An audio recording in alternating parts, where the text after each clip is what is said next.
मार्च 2026 रुद्र संवत्सर की शुरुआत वर्ष कुंडली में आपका समाज पर उसका क्या प्रभाव पड़ेगा और साथ में आपकी पर व्यक्ति सभी लग्नों पर उसका क्या प्रभाव पड़ेगा हम जानेंगे। आइए शुरू करते हैं। हर हर महादेव दोस्तों। ये रुद्र संवत्सर, इसमें मीन लग्न की कुंडली बन रही है और इसमें लग्न पर सूर्य, चंद्र, शुक्र और वक्र शनि एक साथ बैठे हैं इस वर्ष की कुंडली में। साथ में आपके चौथे भाव पे आपके चौथे भाव पर आपके गुरु हैं और 12वें भाव पर मंगल, अस्त और बुध, राहु वक्री हैं। तो ये एक काफ़ी दबाव का समय रहेगा, काफ़ी उथल पुथल रहेगी और आपको कहीं ना कहीं एक सही गाइडेंस की आवश्यकता होगी। सही जीवन यापन, सही जीने के तरीके पर ध्यान देने की आवश्यकता होगी। तो लग्न पर जो प्रभाव है, मीन लग्न बन रहा है, सूर्य, चंद्र, शुक्र साथ में है और वक्र शनि भी हैं। तो ये आत्ममंथन, बहुत ये राजा प्रजा में काफ़ी अस्त व्यस्तता दिख रही है और प्रजा रिटेलिएट करने की उसमें दिख रहा है और यह जनता में असंतोष, लेकिन आध्यात्मिक पक्ष की जब निराशा बढ़ती है, खर्चे बढ़ते हैं, नाउम्मीदी होती है, इच्छाएं मरती हैं, तो आध्यात्मिकता की तरफ व्यक्ति थोड़ा जागृत होने लगता है। तो यही, और साथ में चतुर्थ भाव में गुरु का प्रभाव है। तो गुरु का प्रभाव सुख स्थान पर राहत की बात है, लेकिन आपको घर के आसपास, अपने घर पर एक आध्यात्मिक माहौल, आध्यात्मिक के साथ में एक नैतिकता का माहौल बनाए रखना होगा। और ये आपको 8वें भाव पर इसकी दृष्टि है। तो आपको जो भी आपके आप कह सकते हो कि विवाद हो, मतलब कुछ कहीं पर कोई घायल हो, कोई पीड़ित हो, उसको आपको हेल्प करनी चाहिए। 12वें भाव पर मंगल राहु पर जो प्रभाव है, मंगल राहु बुध पर जो प्रभाव है, उसमें आपको अस्पताल में हेल्प करनी चाहिए, सेवा करनी चाहिए, ब्लड डोनेट करना चाहिए। और अगर आप ऐसा ना कर पाएँ तो कम से कम आपको योग और मेडिटेशन करना चाहिए। साथ में उसे सीखना भी चाहिए। सीखना, ऑनलाइन प्लेटफॉर्म से सीख करके आप उसको और बेहतर करेंगे तो वो आपको, ये थोड़ा सा ग्रहों के अलाइनमेंट हो जाएगा, आपके लिए भी एक अच्छा रूटीन, इम्यूनिटी बेहतर होगी।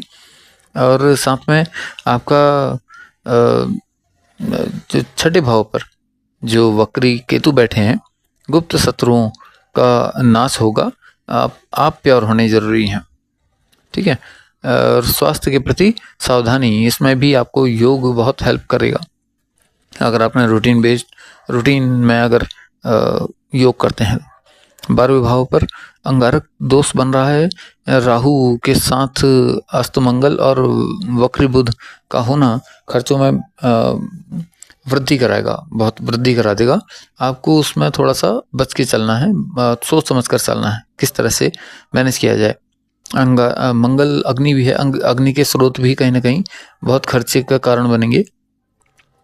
तो अब हम सभी लग्नों पर, सभी राशियों पर इसको विचार करते हैं। मेष राशि में 12वें भाव पर ये सूर्य शनि का जो दबाव है ग्रहों का, विदेश यात्रा के योग बन रहे हैं, लेकिन अस्पताल में खर्चे बढ़ सकते हैं। तो सेम आपको मेडिटेशन और योग वगैरह से बेहतर प्रयास करना चाहिए।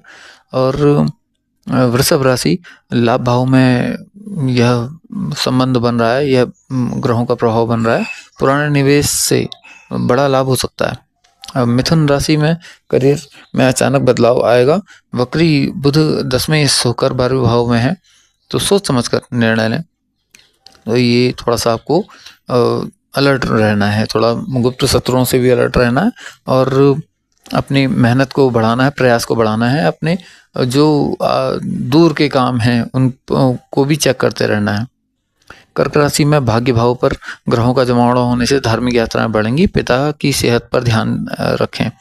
और सिंह राशि में 8वें भाव पर ग्रहों का प्रभाव शोध और गुप्तधन, ये जोए का भी है, रिस्क लेने का, और ओवर स्पीडिंग से रोड में ओवर स्पीडिंग का भी है, तो रिस्क बढ़ा देगा। आपको सोच समझ कर फैसले लेने हैं, जल्दबाजी में नहीं।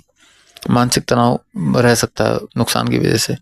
और कन्या राशि में सप्तम भाव में शनि का प्रभाव होने से व्यापार में देरी और धैर्य रखें। तुला में छठे भाव में जो ये ग्रहों का जमावड़ा भी बन रहा है, साथ में केतु भी, वर्ष कुंडली में केतु भी कोर्ट कचहरी में अचानक आपको जीत दिला सकता है। आप प्योर होने जरूरी हैं।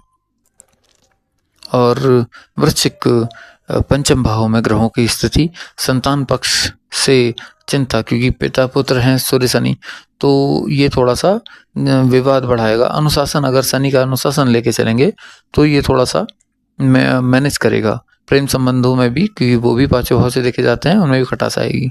और धनु राशि में आपके सुख स्थान पर गुरु का प्रभाव आपको संपत्ति लाभ दे सकता है और घर में मांगलिक कार्य हो सकते हैं।